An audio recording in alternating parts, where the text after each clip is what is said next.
Hi, everybody, and welcome to the official starting point of the Kentucky Bourbon Trail. My name is Andy. Hey, I like that.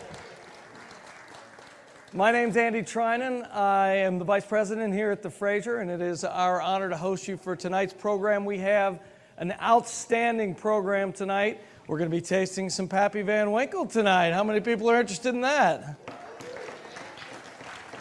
Some Peerless Rye. We're going to be tasting some Peerless Rye and some Bullet, and we'll do toasts and have great stories that go along with those.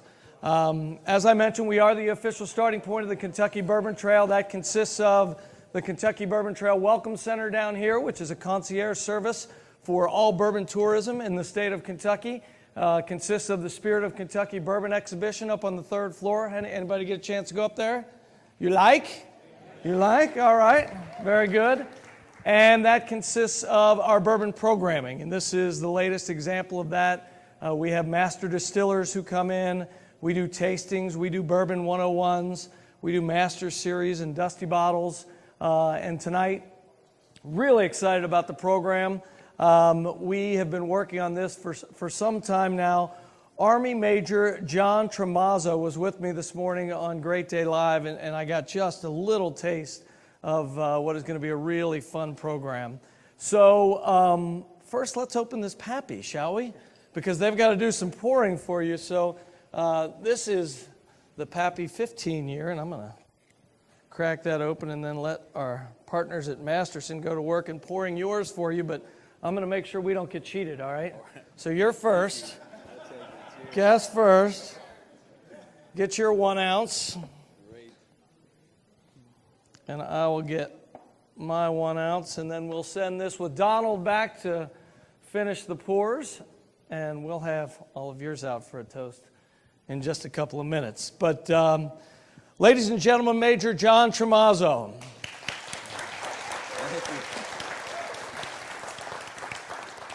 He is a major in the Army, active major in the Army, and here we see an example of him in Afghanistan. Let's sit down and talk, shall we? Let's do it. All right. Okay, so this is kind of a busy job that you have, an important one. How do you make time to decide, with a beautiful wife in the front row, I'm going to go take my downtime and write a book about bourbon and bullets? I will answer that question, I promise. I do want to recognize a couple of people. My wife, Mary, is here. We drove here from Fayetteville, North Carolina. My beautiful wife of almost, 9 years next year? So, and watched me sitting late nights, early mornings, weekends, writing this thing, and has watched me sniffing bourbon at my kitchen table by myself many nights. Her dad, Robert Bertram, Dr. Bertram, is here, also from Salisbury, North Carolina, a Lexington native, and really got me into bourbon around 2007. We did our first distillery tour together. And then a few colleagues that are here. Lieutenant Commander Will Burrows is here, came in from Virginia Beach, and then close friends and colleagues, Colonel Jessica Holling, is here, and there she's standing, and Sergeant Major retired Brad Holling is here. So,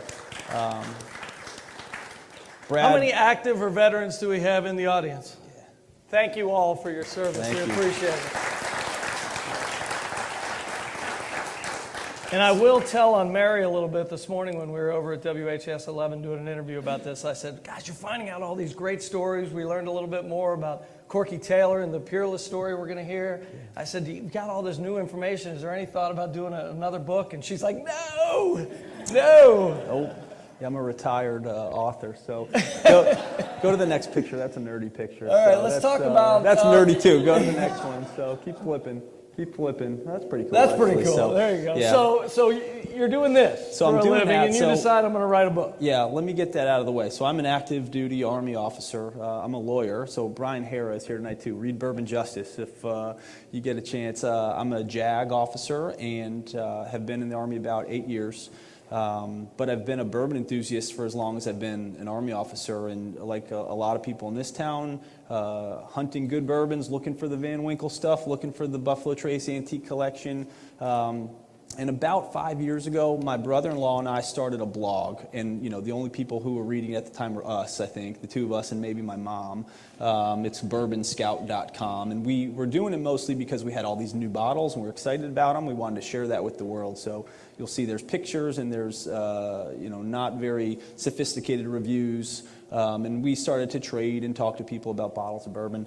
So what started as a blog turned into a little bit of an obsession into bourbon history because it's just so rich and authentic. So coupled with a few visits to distilleries over time, what began as a blog turned into a chapter about really Julian Van Winkle Jr., and I know Sally Van Winkle Campbell's here tonight, and then everywhere I look, when you're looking for like a white van, the police put out a bolo and all you see is white vans? That was me with bourbon and veterans. Paul L. Jones Jr., who founded Four Roses, unbelievable stories of service during the Civil War with his brother, Warner Jones, who was killed in action at the Battle of Kennesaw Mountain. Dave Pickerel, of course, who just passed away, served 11 years in the Army.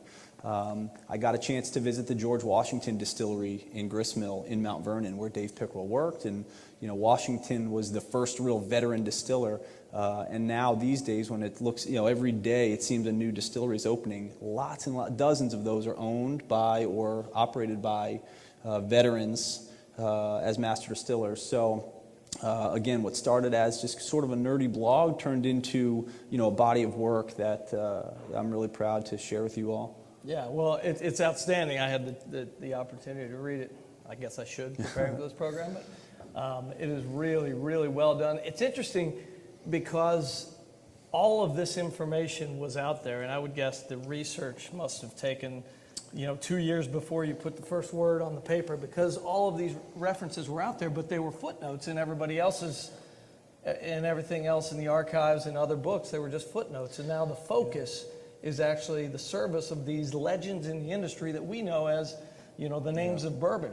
But there's another side to these men. There's no doubt. I mean, if you look at Chuck Cowdery's writings, if you look at Fred Minnick's stuff, Michael Veitch's writings, there are footnotes, there are lines in all those books, and you can piece them together, and that's really what this is. A lot of the references are from those guys' writings, but starting with early American history, Revolutionary War distillers, and how many of those guys were East Coast rye distillers, fought in the Revolution, worked their way across into East Tennessee and what's Kentucky now with their 50-gallon copper pot stills. So many veterans. Whiskey Rebellion, of course, which pushed a lot of farmer distillers further south and west. But like you mentioned, there's a lot of footnotes, and I got to meet Stephanie Schmidt, who works as the archivist at Buffalo Trace for Sazerac there, and she opened up some of their remarks of merit, old company newsletters that delve into individual employees' service records and stuff. So there's a lot out there, but there wasn't anything in one place. Yeah. So. The history there is amazing with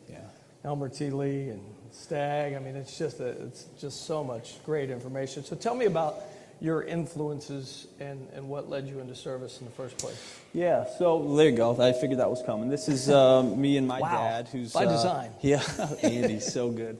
So I'm a 9/11 generation guy. I never grew up thinking I would join the military, but I grew up in the D.C. area. I went to Gonzaga High School, which is an all-boys Catholic high school right in the heart of D.C. It's about 2 miles from the Pentagon as the crow flies. And on September 11th, when Flight 77 hit the Pentagon, you could see black smoke in the distance. One of the kids in my history class that day his mother was a stewardess on that flight, and it affected me like it did all of us. When I got to college as sort of a lost 18, 19-year-old freshman, I drank a lot of bourbon my first semester. GPA wasn't anything to write home about, and wandered into the ROTC building as a first-year, second semester freshman. So I sort of stumbled into Army service knowing that I needed to do something, like a lot of guys in the Army now, something bigger than myself, and rocketed through, put in what's called an educational delay to go to law school, and then popped out 2010 and have been in the JAG Corps ever since. But it's been an incredible 8 years of service. The Army's been an incredibly fulfilling career. I've seen weird countries I never thought I'd see. I think there's probably more of those trips coming up, but It's been an honor to serve guys at Fort Bragg in particular, which is the biggest Army base in the country and just an unbelievable place if you've never been to Fayetteville. It is an Army garrison town, and lots of service and sacrifice in that town. I'm curious about bourbon and whiskey now in the military, and particularly when you're overseas. It's no secret that Jim Beam was gangbusters during the Vietnam War, and there were outposts, and it was provided really wherever you were stationed. Yeah. What kind of presence does bourbon have, both locally for military and then overseas? Yeah, so Jeff Arnett, the master distiller at Jack Daniels, will say that some of the best friends of Jack Daniels have been military groups. Officers' clubs get single barrels, and if you're at Fort Bragg on a Friday night, everyone's going to the Class 6 to get bottles of Jack Daniels or whatever, and then go doing what they're doing. People drink a lot of whiskey still in the Army. American soldiers have always drank whiskey and other kinds of alcohol, but I'll say that we discussed this a bit. The Vietnam stories in the book are sort of tragic. Jim Beam was all over the battlefield in Vietnam, and in fact, we were at Vendome today. Richard and Tommy Sherman, Vietnam era veterans, and Vendome stills were producing Jim Beam that was being exported not only to Southeast Asia, but places like Australia when guys were on R&R, and there was a demand created for it. But some of the stories in here about Jim Beam during Vietnam come from some of these online message boards. I didn't have a ton of scholarly research into the Vietnam and whiskey during that conflict, but crazy how many stories there are of guys drinking Jim Beam or recalling Jim Beam there during tough times, either during a mortar attack or there when they learned that they lost a friend. And so, I encourage everyone to look at that Vietnam section because some of those stories are heart-wrenching, and Jim Beam was really there throughout that conflict. We'll dive a little deeper into that when we talk about Tom Bullitt and his service in Vietnam a little later in the program. But let's now take our next step to really the inspiration for this book. And Sally and Julian Van Winkle III are here with us tonight. Thank you for being here. We appreciate it. It was that chapter in her book, But Always Fine Bourbon, that inspired you to write a book. Yeah, so I never made this promise to the Van Winkles, but I never shared this photo, on the blog or my Instagram page. I kept this one close, but I'm sharing it publicly tonight because I am so proud of it. I picked up Sally's book, But Always Fine Bourbon, about Stitzel-Weller and devoured it. The history is incredible, and there's 3 or 4 pages there about their dad, and just a great photo of him, which I think we'll see here. He was the commander of Company A, 44th Tank Battalion, and fought in the Philippines on Leyte Island and through to Luzon. I reached out to Sally through her website, and her son Van reached out back to me to say, I'm happy to put you in touch with my mom. What are you looking for? And at that point, I hadn't really declared I was writing a book. I was still just researching. But Sally wrote to me and said, I've got letters, I have journals, letters between her dad and Pappy, all sorts of correspondence back to his wife Katie, maps, things that I couldn't believe it, and she gave me access to. So we got in the car without really thinking about it and came all the way to Louisville and had an amazing meal with them. And we went through a map that their father captured from a Japanese soldier at the Battle of Breakneck Ridge. We went through a bunch of letters which they graciously transcribed, and that chapter really is the backbone of the book. This was the evening that we got together, and you can see Sally's holding a book called Leyte 1944, which has some of those footnotes we talked about, just little snippets about Captain Van Winkle and his service during Breakneck Ridge, and pieced some things together from a few different books, one of which I'll talk about here in a bit, but then also all the correspondence that they gave me access to. So that was when my idea became, hey, Mary, I think I'm writing a book, and it sort of steamrolled from there.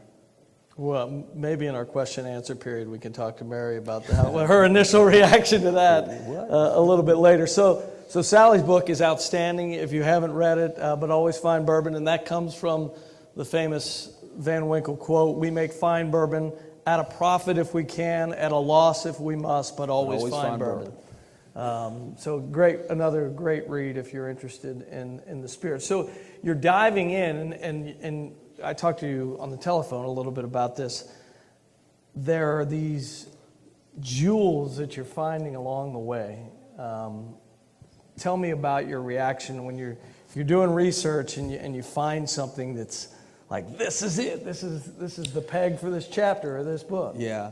The research phase was lonely at times. There's the other picture of Captain Van Winkle, and I found a third in the 12th Armored Division archives, which I shared with them. And just you can barely make him out, but it's Captain Van Winkle standing against an armored vehicle with some of his men, but beloved by his men. That's without a doubt, an officer who was stern with his men, but well respected, and was wounded in action on Leyte Island. In October of '44, he took a round through the hand and went through his abdomen, and he tried to stay in the fight until their battalion commander, a guy named Lieutenant Colonel Tom Ross, forced him to go to French New Guinea to recover, and he begrudgingly recovered until he basically hitchhiked his way back to the Philippines to rejoin his company. Tragically, I learned that Colonel Ross was shot and killed by a Japanese sniper in February of the next year. And that's actually what inspired Captain Van Winkle, at least my take, to hitchhike back and to rejoin Company A of the 44th Tank Battalion.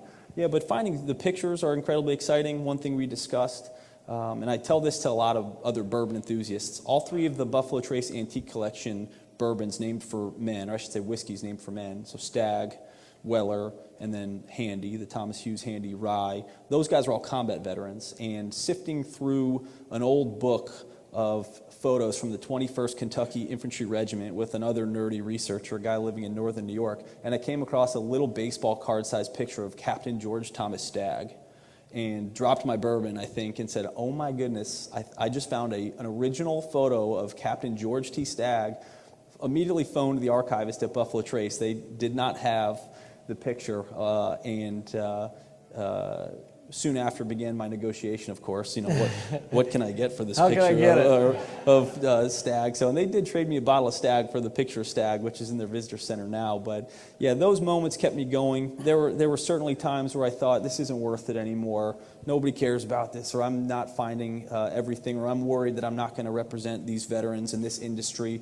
I'm just a guy sitting here, on the weekends in Fayetteville. But then I'd find something like that, and it would sort of keep me going. Yeah, one of my favorites was there was a first-hand account from someone on the tank, and there's a quote from Captain Van Winkle after he was shot, and he said, "Damn, that stings." Yeah. He was shot through the hand and the side and out the back. And yeah. So I don't even remember the name of the book. It's in there as a reference, but it's an out-of-print book. Thank goodness for eBay.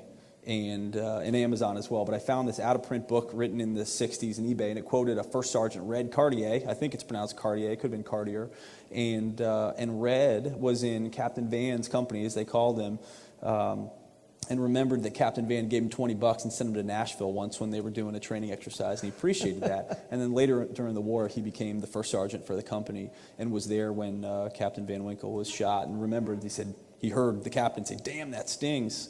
He doesn't remember much about after that. It was so chaotic, and the weather was so bad with heavy rains during that time frame. But yeah, it was cool to find a direct quote, from a first-hand account of seeing one of these subjects of your research wounded in action. They found him like sitting on a water bucket. Yep. Sometime later. Yep.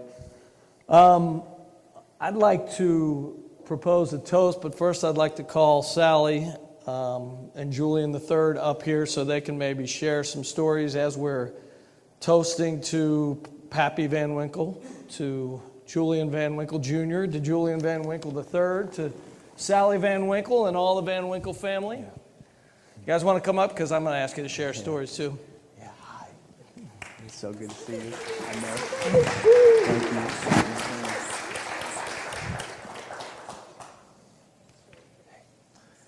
Thank you. See you. First of all, before we take a little nip here, guys, we don't get to drink Pappy Van Winkle every day, okay? I don't either. I can't get it. It's sold out before it goes back on market. A toast. Thanks for coming, folks. To the Van Winkles. To the Van Winkles. Cheers. Thank you. Andy. Sally. Cheers, Julian. That's pretty good. That is good. Oh, it's not a lie, is it? Fantastic. You won't hurt my feelings if you put an ice cube in there if you want to, because one Not of me. these is 107 proof, so it's a little stout. We'll touch a little bit more on the military service, but let's get a little personal. Tell me about your dad and tell me about your grandfather. Okay, so I spent a lot of time with my grandparents when I was little, because when Dad went into the war, our grandparents didn't think that my mom could take care of me by herself, so we moved into their house, which was wonderful because we were there for about a year and a half. And so that sort of started me on a journey of getting to be with them a whole lot through and up until the time Pappy died when I was like 17 years old, I think. So I spent a lot of time with them. It was just a warm environment, lots of fun. They let us do pretty much what we wanted to do. It was awesome. Your dad hired a lot of military men when he came back to work for Stitzel-Weller. Was he a military man through and through to the end? He was, but he was also, he would come home really late at night because, I mean, I think the distillery was kind of his mistress. He loved it so much. He loved everyone that worked there. It was like a big family. So my mom would always wait dinner for him, and we would always be out at the dinner table like at 6:30, ready for dinner. He didn't come. He wasn't there till 7. He wasn't there till 7:30. And he finally would come in and. But no matter what time he was there, he would always come up and read. Julian was too little, but he would read my sister and me stories before we went to sleep. And he could do he would read Uncle Remus and all these wonderful stories, and he could do every dialect in the book. And he was like an elephant in a china shop, but he was so warm and gentle. And I'll tell you one thing. One of the guys that, Joe Schilt, who's a really good friend of ours, who went to work for Stitzel-Weller, my dad hired him. He was the salesman for Indiana. And he said, because Dad would just sort of had his own, he just did things the way he did them when he was in the Army. So when he would go be riding down Blankenbaker Lane, which is right down the road from where we lived, and if the light was red there at River Road, and he didn't want to wait, he would just take a left and go across the field and just get right back on River Road from there. And Joe Schilt would always say, you know, your dad always just kind of drive pretty much like he was still driving a tank. And he still was pretty much like that. Charts his own path. Yeah. So Old Fitz was amazing, and everything Stitzel-Weller did was amazing. But Julian, this Pappy Van Winkle phenomenon that we now understand, Pappy Van Winkle doesn't understand. What would he say to see what this has become, this bottle with his name on it? It's the bourbon that nobody can get. I get asked a lot, how did this happen? Obviously, they had a lot of help, but the label came from, I just found that picture of my grandfather smoking that cigar, which is probably a publicity piece that was taken back in the 50s or 60s, and I said, well, this was in the mid-90s, I'd like to make a label honoring my grandfather. And I had some extra 20-year-old whiskey, if you can believe that, just sitting around because nobody cared about it back then. I knew it was good, so I created the label. But I always tell people, it's basically, have you ever tried our whiskey? Yes. Have you ever told anyone about our whiskey? Oh, yeah. Well, you've created your own competition is what you've done. That's why you can't find it anywhere. So word of mouth is the best, obviously the best thing you can have for any product, but the progression of everybody pumping up their game and all the bourbon distillers over the last 10 or 15 years and producing really nicer, more quality products as far as age and different single barrel products and so forth. But and then the press gets hold of it, and good chefs talk about it, and it's in movies and magazines, and it all just kind of pyramids to what it is today. So it's ours just happened to be, in that wave that ended up to where it is today. So and like you said before, that sign that Pappy had on his distillery's front gate was we don't think about the money when we make whiskey. We make good whiskey. And that's what we tried to do, and that's what we still do. And that's the main thing, is we always produced a really good product, and the cream that will rise to the top. So that's kind of where we are.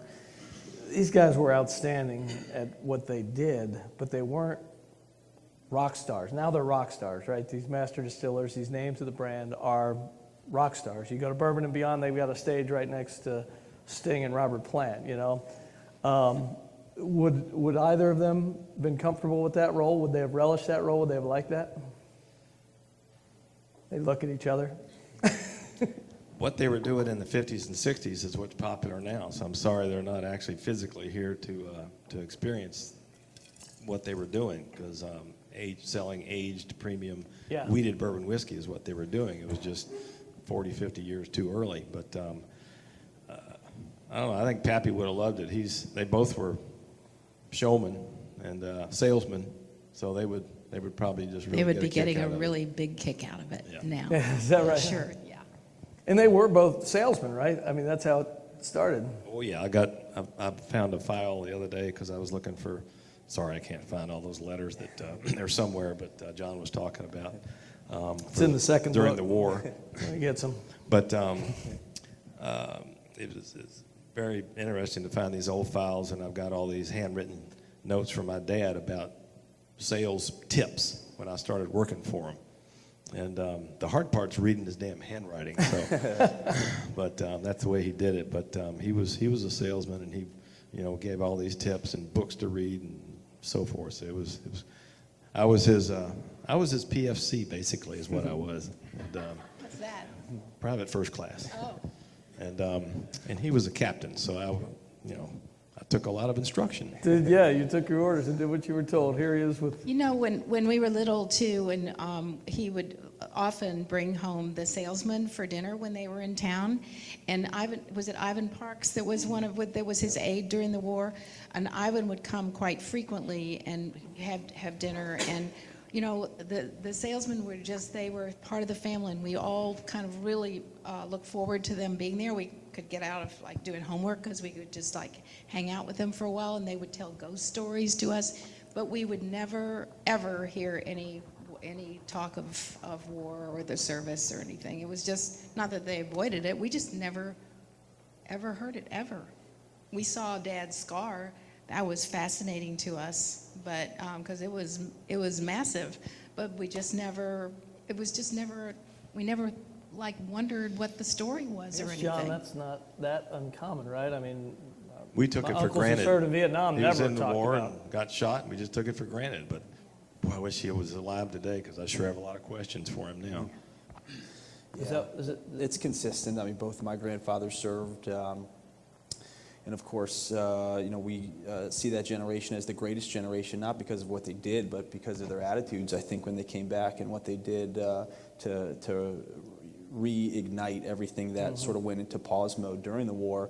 But then, consistent with my own observations in my own family, you get Elmer T. Lee, after the attack on Pearl Harbor, said he just basically left what he was doing to go enlist. And he gave a great interview for the NUN Oral History Project that the University of Kentucky did. And he said, I enlisted before I got drafted so that I could have some say in what branch I served in. He wanted to serve in airplanes. So, but yeah, Elmer T. Lee came back and didn't talk much about his service, or neither did any of those guys that came right back to Shenley to work in the distillery. So yeah, it's incredible. And and I also think today, I serve with men and women that are also very quiet. Less than 1% of the population serves in the military, and to be part of it and to see how people approach it, and they go do hard things and they come back and it's just their job too. So there's still a bit of that in America. Yeah.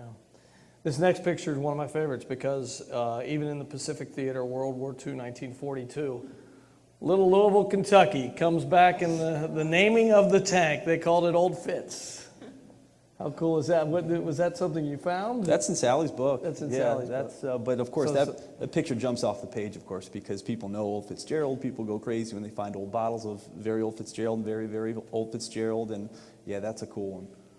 Is that in the family photos? We never knew any of this. Yeah, it was in the family photos later, but I think we didn't see it until later. We've learned so much from your book, too. And, it's just something that they did, just like everybody else. And we didn't didn't see it till much Yeah. later. Here's a funny story. So in my research phase, I was looking for everything I could find about Captain Van Winkle, and I came across a YouTube video that had 3 views. It's since been taken down, so I don't know, it wasn't getting any love, but it had 3 views, and it was a corporal who had served in Company A of the 44th Tank Battalion talking about that captain whose dad owned Old Granddad, I think. Yeah. And Still up. is it? I'm glad it's still up. I tried to access it and it was down, but if it's still there, it's worth a watch, because this guy kind of knew that Captain Van Winkle came from a whiskey family, but he didn't know which one. I thought, well, there you go, Old Fitzgerald. That's awesome. That's what's going to be so great about the Frazier, because the Frazier's going to work all that out and tell everybody who came from what and what family went and what sale happened to whom, and I mean, because it is confusing, but you all are Yeah, it certainly is. And, get it organized. You can work with me, Sally, on the Okay. table, the I don't know repository anything for about all it. bourbon stories. Authentic. There are just mounds and mounds of information. Okay, well, thank you both very much. We appreciate you being here for this, and we're going to work our way towards... Thank you so much. We're going to start to pour up the bullet as we work our way towards the Vietnam story. But first, I want to just do a little brief stories on a number of these photos and get, not rapid fire, but Sure. Your discovery of these things. And this is when we were digging into the Michter story in George Washington. Yeah.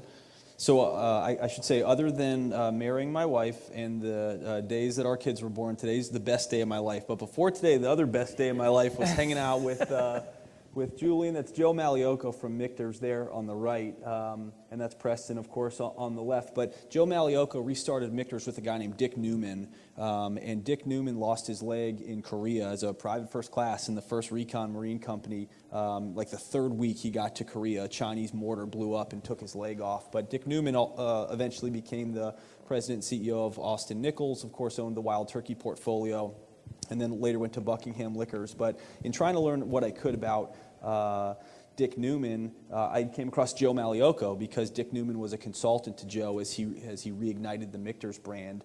So this was a day that we went to visit Michter's, which wasn't open to the public at the time, and we had a really nice time talking to Joe there. We tasted some great Michter's. And then later on, Joe put me in touch with Dick Newman's son, Michael Newman, who is a lawyer in San Francisco, represents the spirits industry a bit. Dick Newman has since passed away, but Michael Newman, in talking to me about this book, got somewhat interested in his dad's service.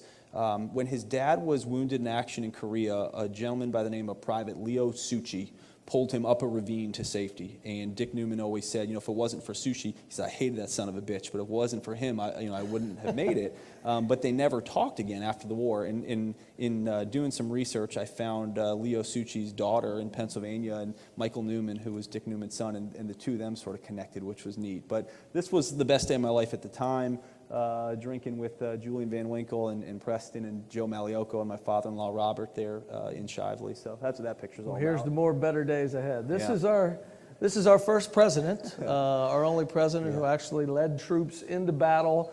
George Washington actually rationed whiskey to his troops, but was also the largest distiller in America after his time as president of the United States. Everybody loves this picture because it's awesome. It is awesome. That is a hipster George Washington drinking craft whiskey. There's a 23-year-old artist named Nathan Loda. He's in the D.C. area.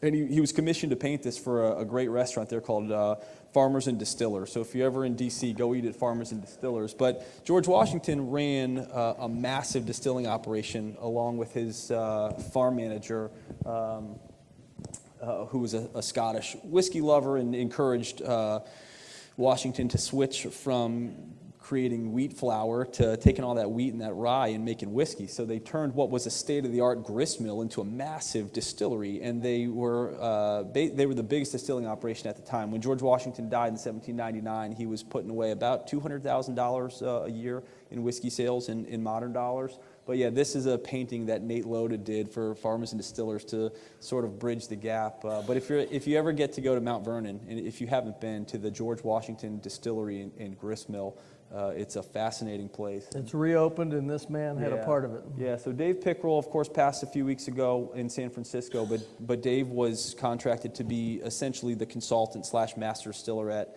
at the Washington Distillery and Grist Mill. So this is Dave Pickerel's 1978 West Point photo from their yearbook, which is called The Howitzer. Funny to call West Point and ask them for permission to publish this. They were happy to do so, and later I found out that in the West Point history class they do a thing about the Whiskey Rebellion and they drink Bullet. Who knew? Told you whiskey is still a thing in the military. But yeah, Dave Pickerel played football at West Point. He got cut his sophomore year. Ended up spending 11 years in the Army. The Army paid for him to get a master's in chemical engineering right here at University of Louisville, and went back to West Point to teach for a year, and then said, you know what, I'm going to go back to Kentucky, and sure enough got a job with Rotec, and then later Maker's Mark, and served as their master distiller for 14 years. But yeah, great picture of young Dave Pickerel there.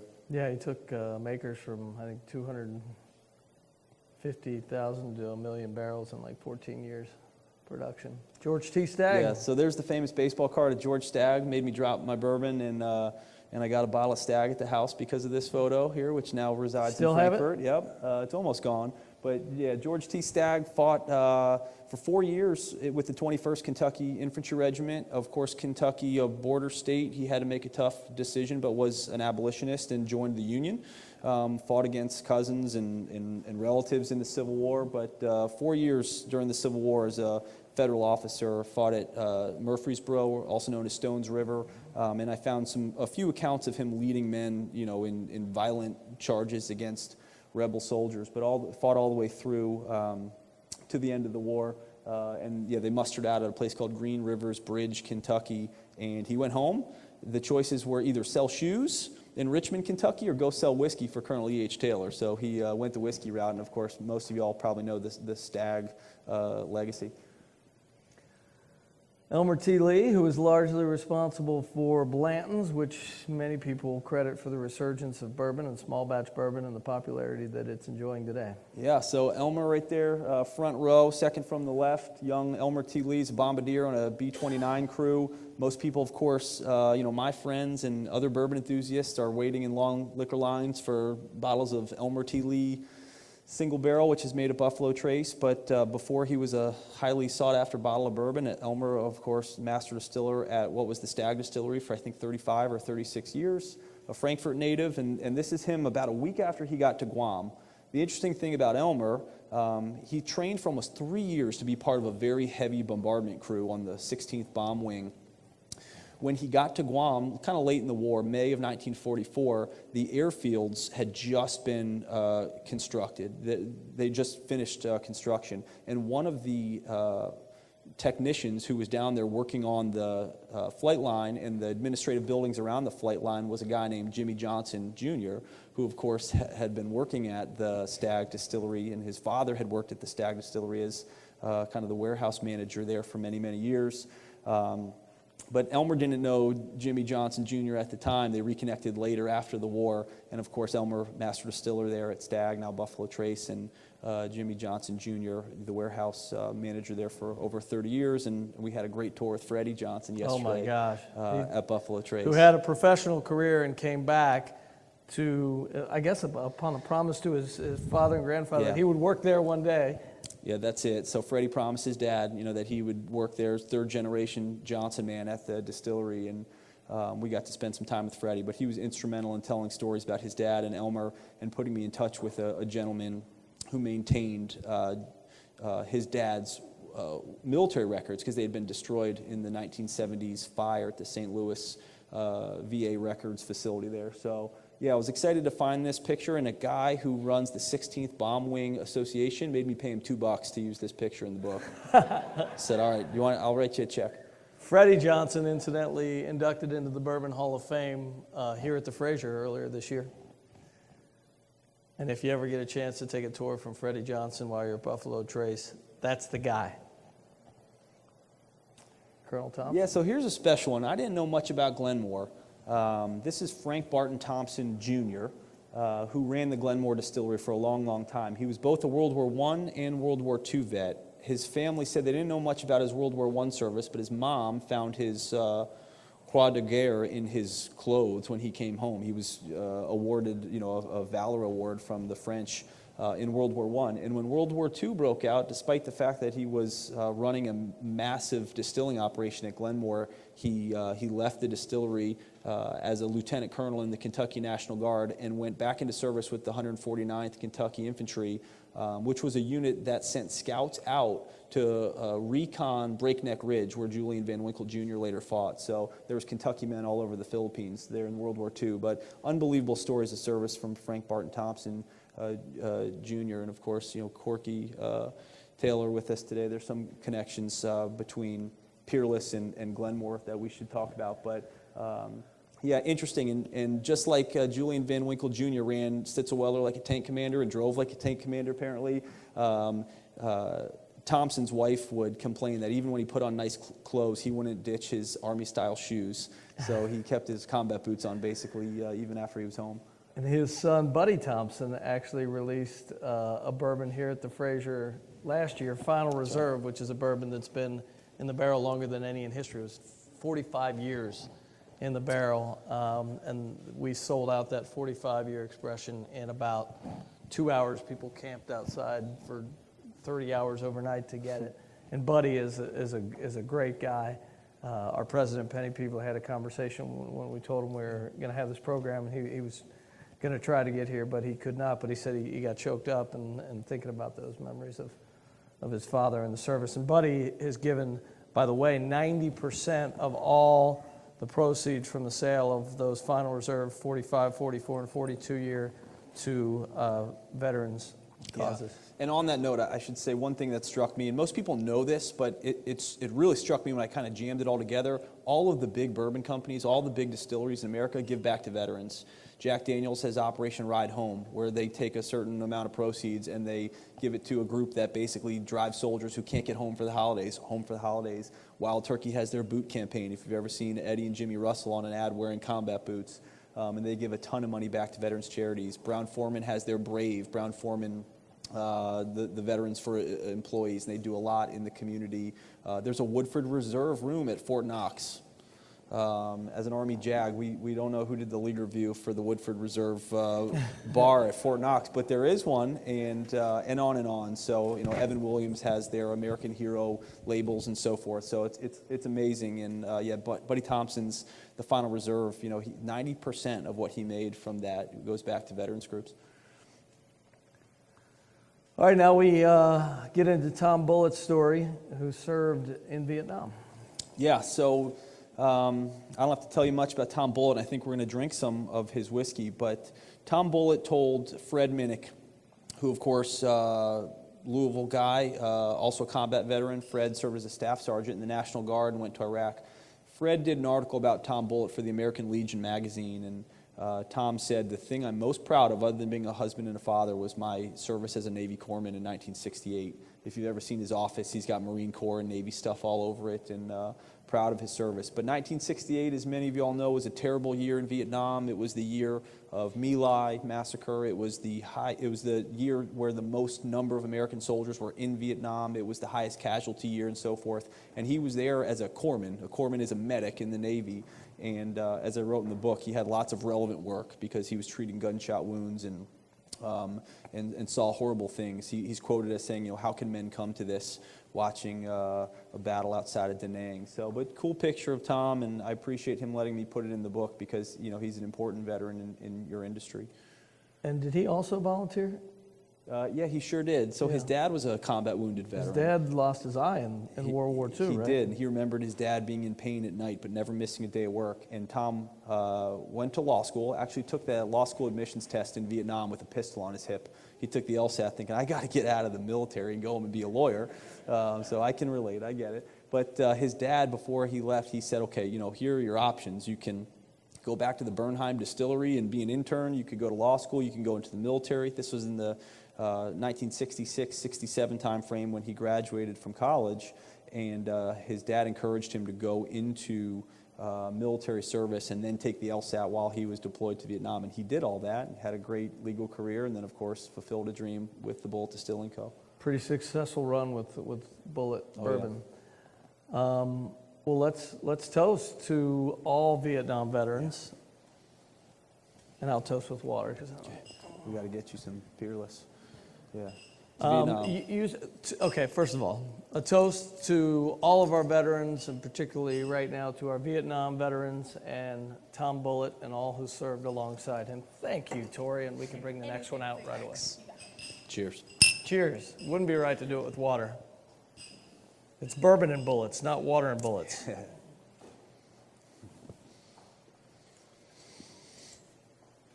We were talking on the telephone a couple of weeks ago. I asked you if there was anything about, the things that excited you, and then asked if there were things that made you sad, things that you discovered along the way that, made you somber at the end of the day. And you said it was Vietnam and not so much as the drinking that went on, but the way it continued after the war because of the wounds and the way soldiers were greeted back in America.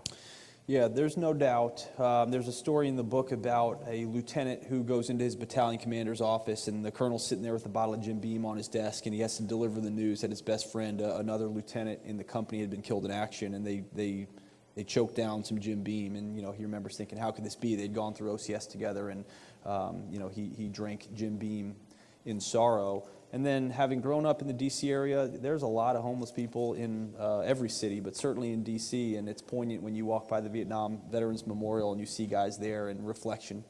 There's a lot of alcohol abuse in D.C. I wrote in the book that no one knows more than veterans of war do that whiskey is destructive when abused. Of course, the founder of Alcoholics Anonymous was Bill Wilson, who had his first sip of liquor as a lieutenant in the Army. But the Vietnam stories are just sad because there was no fanfare to military service, and certainly a lot of guys came home and struggled with alcoholism after Vietnam. Here's a fun picture, of course, and a lot of Jim Beam parties during the Vietnam conflict, and you would not believe. Just Google Vietnam and Jim Beam, and there's thousands of pictures on the internet like this one here, unending pictures of Jim Beam in the Vietnam War, and to some extent, Jim Beam.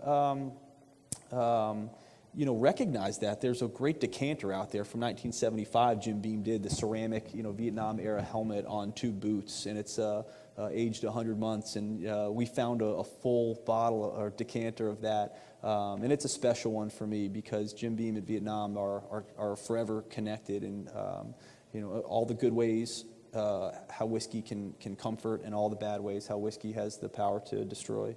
Yeah. Was that when Jim Beam became the #1 bourbon in the world? I don't know. In the 60s? I wouldn't be surprised. I do know that 1976 was the year that vodka surpassed whiskey in terms of sales domestically. And it really wasn't until Elmer T. Lee's single barrel genre and then Jim Beam's small batch collection, Baker's, Booker's, Knob Creek, and I'm missing one, help. Basil Hayden's, the Haydens are here, that those sort of reinvigorated bourbon sales. But 1976, a lot of Beam being sold, but of course bourbon in decline. Is this country a different place now? Then I think we learned some lessons from the post-Vietnam era. But you're an active military man now. It's not always rosy, but is the country more respectful, or do we have a better understanding? Yeah, I can only speak for myself, and I'm unable to speak for the experience of the Vietnam vets other than what I've read. But I'll tell you, when I came back after 10 months in Afghanistan, there was a line of USO volunteers and people waving flags and handing out beers and cookies and everything under the sun, and it was a joyous reception. Clearly, the nation respects the military right now. I think it's the profession more than any other that is trusted and respected. That's a sacred trust that has to be earned every day. So I'd say in the sense that the relationship between the military community, I should say the American community and the military, it's got to be at an all-time high. And that's seen in the whiskey industry with some of those charities that I mentioned and people like Buddy Taylor who give back. Having said that, what you guys go through is horrific, and suicides are up, and all those things from people that come back and serve are still incredibly challenging. So again, thank you for your service. What can we do to ingratiate servicemen back into society to make it an easier transition? Yeah. I think nothing more than what people already do.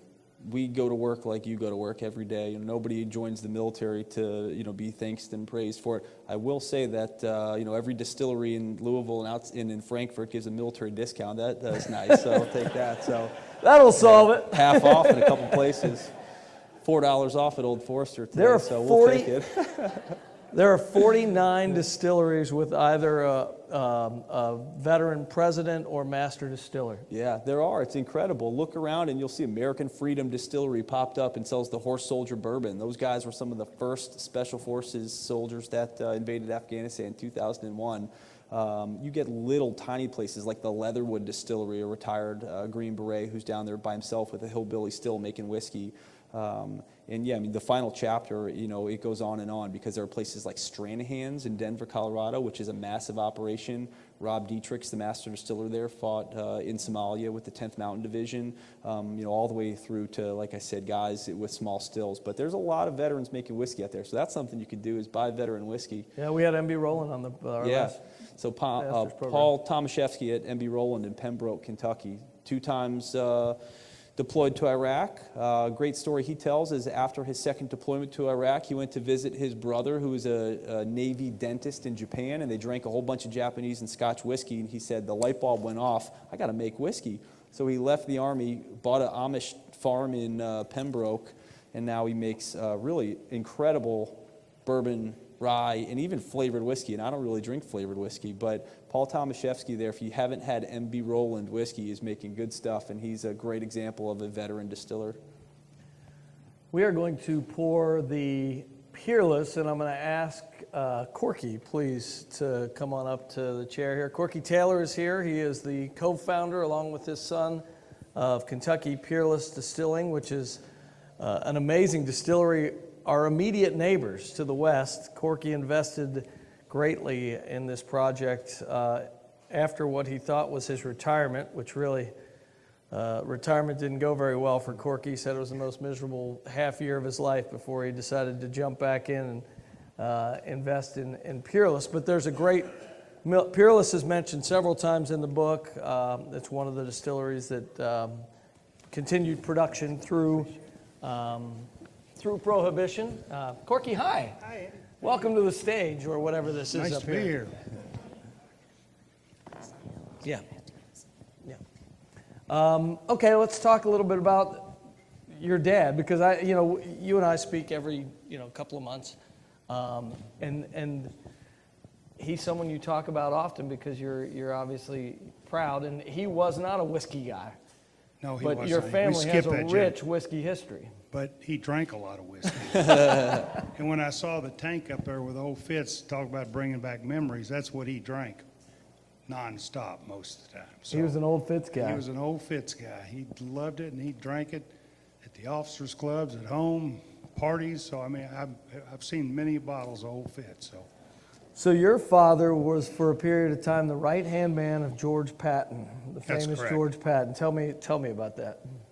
And Well, did you know that? Did you understand that at the time? I didn't even know that till I was a senior. I was either a freshman or sophomore in college. Of course, I grew up an Army brat. Just to give you a little history about my father in the military, my great-grandfather sent my father to Castle Heights Military Academy down in Lebanon, Tennessee, when he was 5 years old. He stayed down there for 14 years. He only came home about one day a year, Christmas. What happened was my great-grandfather got a letter, and it said he owned a lot of companies. It said, you SOB, if you don't do what we say we're going to do, we're going to kidnap and kill your grandson, and we're going to burn your house down. So my father spent 14 years at Castle Heights Military Academy. Then he went into World War II. And in 1943, he was fighting a war in Europe, and he ran into Frank Thomas from Griffin, Georgia. And Frank was with Patton, and he said, get over there, General Patton's looking for you. So with that, my father joined General Patton in 1943. General Patton named my father Ace. So if you ever read anything about General Patton, he mentions Ace in a couple of his books. And the reason he called him Ace is because General Patton thought my dad was the best shot in the military. And I said, well, of course he was. Been shooting a gun since he was 5 years old. So he was with General Patton throughout that. What was interesting about some of the stories, my father never really told me the stories. Woody Woodring was General Patton's driver for the whole time he was with him for 5 or 6 years. And Woody grew up in Morganfield, Kentucky, but he owned a Cadillac dealership up in Detroit. And Frank Thomas was, of course, from Griffin, Georgia. And Patton had 12 main aides, but he had three that were with him at all times. Frank Thomas, Woody Woodring, his driver, and my dad was right with him. So my father passed away young at 53, and Woody and his wife and Frank and his wife would take my mother to Florida for years down there and treated her, very nice. But they were the only ones that ever told me any stories about my dad and General Patton, about how they partied and how they drank and how they take over cities and the guns would go off and Patton's drunk and shooting and the lights would be coming on. And there's some stories about General Patton that I just told a few minutes ago that I thought y'all might be interested in. General Patton loved the Royal Lipizzan horses. They were 58 white horses, those dancing horses. And when the Germans found out that Patton loved those horses, they wanted to do away with those horses. So General Patton hid those horses in a cave in Austria. And it was just like you're fighting a war and everything stops on Friday night. He'd go to Austria with my dad. They'd go party and drink and go to Austria and check on his horses. And then they'd come back to the war and get off their motorcycles and go back to war Sunday night and get ready to go to war on Monday. So it was, you don't really hear those kind of stories about World War II, but basically that's what happened. So it was an interesting era during that time, and it just so happened that the man that was hiding those horses ended up being my grandfather. And what he would say when my father went in there, he says, "Now when this war's over, son, I've got 2 daughters in Indiana, from Jeffersonville, Indiana. I want you to go to Paris, and I want you to meet my 2 daughters." Of course, my dad was 23 years old. He goes, "Yeah, I'm sure that's going to happen." So sure enough, the war was over. My dad goes to Paris, married my mom 2 weeks later. So she was, that was interesting during that era. But what was funny about that was General Patton made my grandfather, he was a colonel when he was hiding these horses. He was captain of the polo team, the Army polo team, so he's a good horseman. And Patton wanted to find out the best horseman he could possibly find in the military. And it happened to be my grandfather. He was a colonel, Colonel Deerking at the time.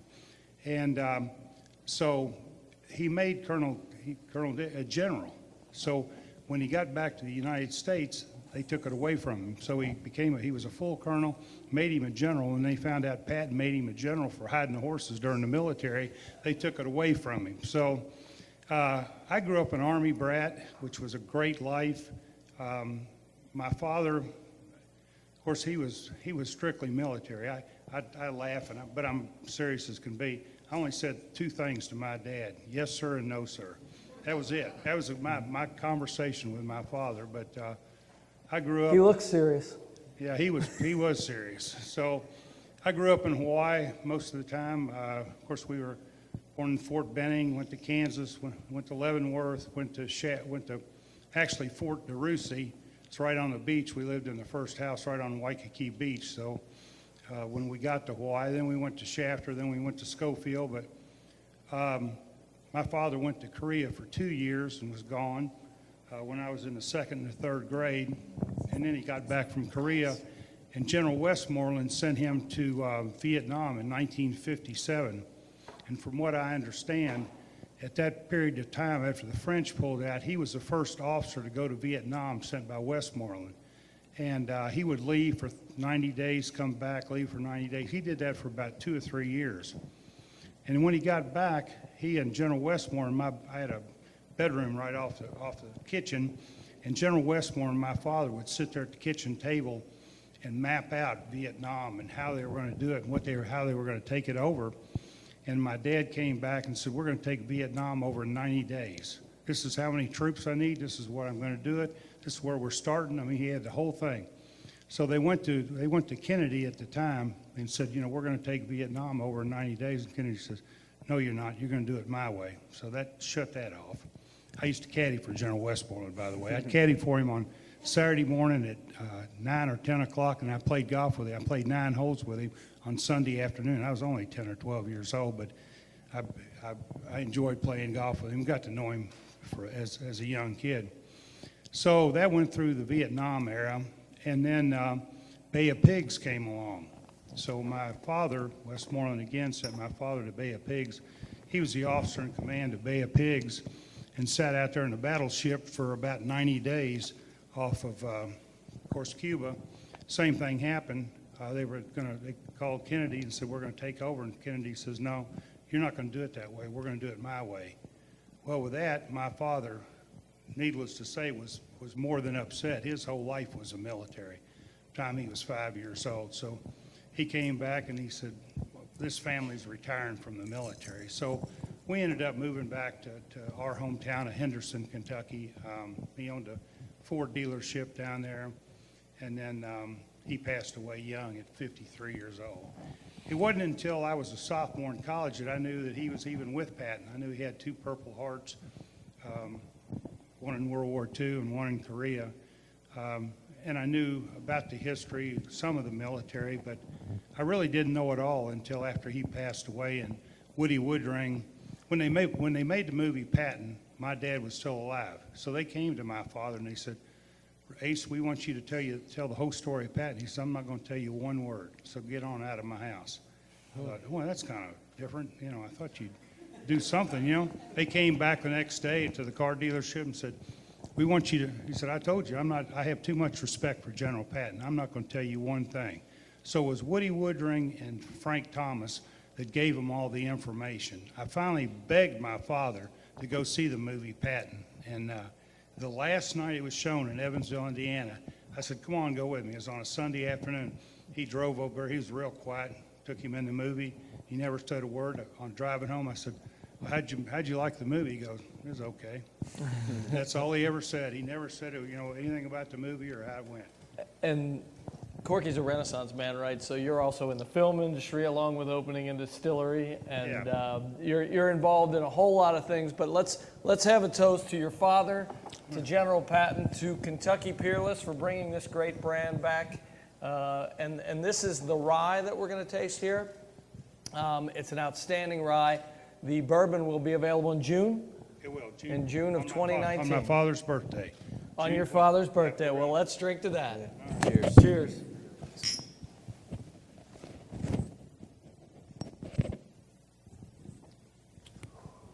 Corky, thank you very much. I got one quick story I got to tell. I figured you might. One last story. You're going to like this one. So Freddie Noe is a buddy of mine. I think Freddie was mentioned earlier.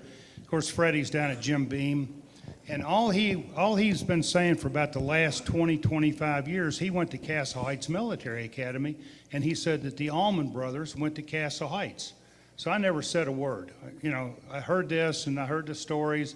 So we were speaking at the convention center one night, about the last week it was open, and Freddie got up there and talked, and same thing that I tell you, my great-granddaddy, my daddy, all that stuff. So I got up to speak, and I said, Freddie, you didn't know this, but I went to Castle Heights too. Of course, he has no muffler on his mouth. No, he does not. God damn, son of a bitch. I mean, hell, God damn. And I said, yeah. And I said, and oh, by the way, the Allman Brothers were my roommates down at Castle Heights. He goes, oh, my God, damn. I said, yeah, that's right. And I said, the difference is, Freddie, is you're 60 years old. I'm 69 years old. You never saw the Allman Brothers. They were my roommates for 3 years down there. He couldn't get over it. My God. It was like, I'm out of stories. Yeah, that's true. And didn't you wasn't Frank Gore, Al Gore the other? Well, what happened was, we're standing there, the Allman Brothers, and it's kind of a long story. Their dad was killed in Korea, and their mom was a single mom, so the man that sent them to Castle Heights was my dad's roommate at Castle Heights. So it was kind of orchestrated that we were going to be roommates. So we're standing there with a pair of shorts and T-shirts on. In drives this limousine. Now, this is 1962, so this is a long time ago. This little guy gets out. He's got this brown fuzzy hair, had a little bow tie on, sport coat, white shorts. I can see it like it's happening right now. black and white shoes, and we looked at each other and went, good God, would you look at this damn guy? Well, that was our other roommate, that was Al Gore. Now, we didn't stay with Al too long. He wasn't quite as wild as the three of us were. So he kind of went his way and we went ours. Corky Taylor.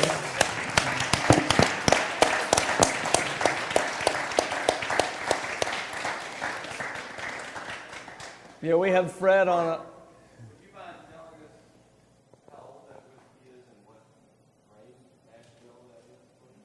This is, I believe, John, is this a 3-year-old? This is a 3-year-old. It's one of our single barrels. It's actually our Sun tea. Oh, this is Sun Tea. Actually, this is a 2-year-old product. What's interesting about, and everybody has to have luck in business, but last year, Whiskey Advocate ranked us 15th best whiskey overall in the world and the #1 rye whiskey in the world. It just came out a couple weeks ago in Forbes magazine that we're ranked the 4th best whiskey overall in the United States. That's our 3-year-old product. So we're very young. I just made a decision when we started this distillery that I wasn't going to try to get an older product to put in there. So we make our own. Hopefully we're aging it later. We will have an 8-year-old product that I'll call Henry Craver in honor of my great-grandfather. We'll have an Ace Taylor that'll be a 6 to 8-year-old product. So right now we're just putting out a young product, but it's been well accepted for as young as it is.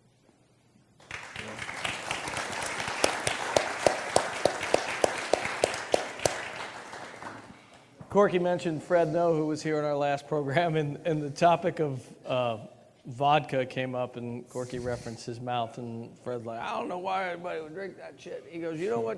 He goes, you know what vodka tastes like when you mix it with shit? It tastes like shit. It doesn't have any flavor. Thank you, Fred.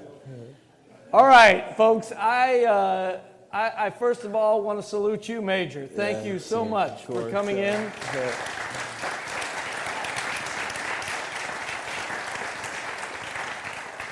I also want to give any of you an opportunity to ask questions because I don't pretend to know all the questions that you'd like to have answered. So Penny Peevler, our president, who's responsible for all the great things going on here at the Frazier, and I will be happy to work the room if you have any questions. While you're formulating your questions, I'd like to give you a little commercial that this wonderful Peerless Rye is available for purchase at the back of the room. And Corky, will you do the honor of signing bottles for those who would like to have some? We also have the Bullet product available in the back.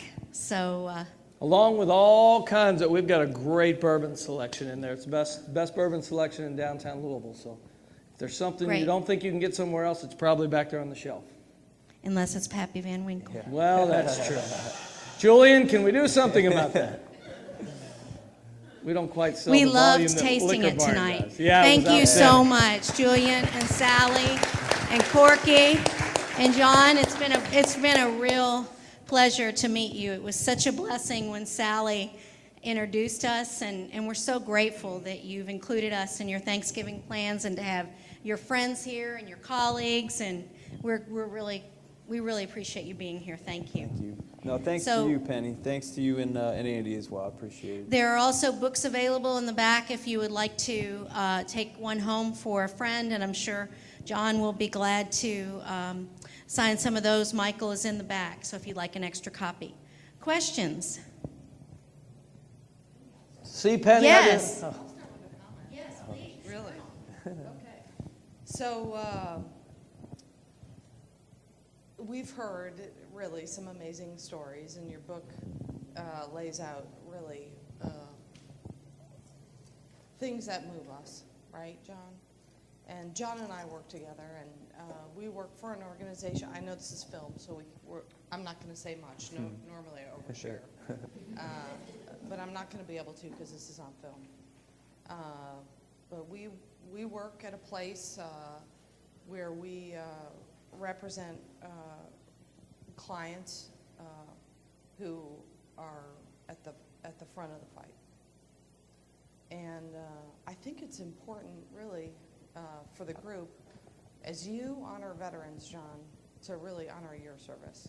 And there's only a couple of us here, 3 specifically, who know what you're doing for our nation. And when I look across this room, I see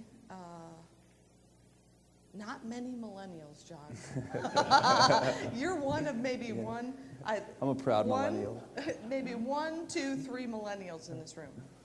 And so the comment I have is that you are one of your generation as we look at this crazy world that we live in, and we are all concerned about what is happening in our country. I can tell you, the group, that I have young attorneys and see young people like Will and John and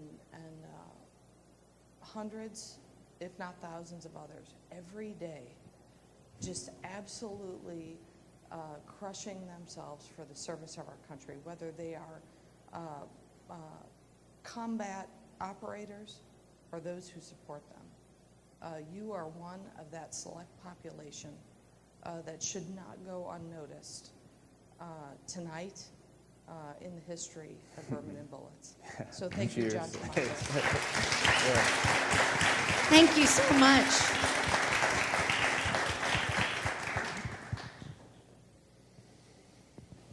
Yes, sir. Want to race, Penny? You would win. Yeah, I'll hold up the microphone. This is for John. Great talk. I'm interested in your, during your research, on the whiskey families, and when they were on the battlefield or in their barracks, did they use their whiskey knowledge to make some drinks for their fellow soldiers? Yeah, that's a fun question. So here's a story that I found exciting. I mentioned Rob Dietrich. If you've not had Stranahan's Colorado whiskey, he makes a great single malt whiskey. Well, when Rob Dietrich was a young private first class deployed to Nairobi, Kenya, in preparation for actions in Mogadishu, he taught himself how to ferment Kool-Aid that was in the Army MRE. So, yeah, there's plenty of stories of guys making whiskey, but everything from Marines in the Philippines that were trying to take hair tonic and filter it through bread, to get something that was drinkable and tasted like whiskey, which they called jungle juice, to Civil War soldiers that were taking all sorts of crazy things and blending it together with industrial alcohol. Of course, we get rot gut is a term because of what it did to their intestines. But no, I wouldn't say any of the big whiskey families were teaching anybody or themselves distilling anything. But yeah, I think the Rob Dietrich story of trying to take Kool-Aid and put it out in the sun in a plastic bottle to see if it would turn into alcohol was a pretty good one. But yeah, that's where he became passionate about distilling and decided that he was going to go home and make booze.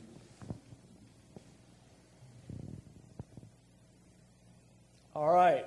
He is an author and an Army officer. Thank you very much, Army Major John Tremazzo. I appreciate it. Thank you so much. Thank you so much. Yep.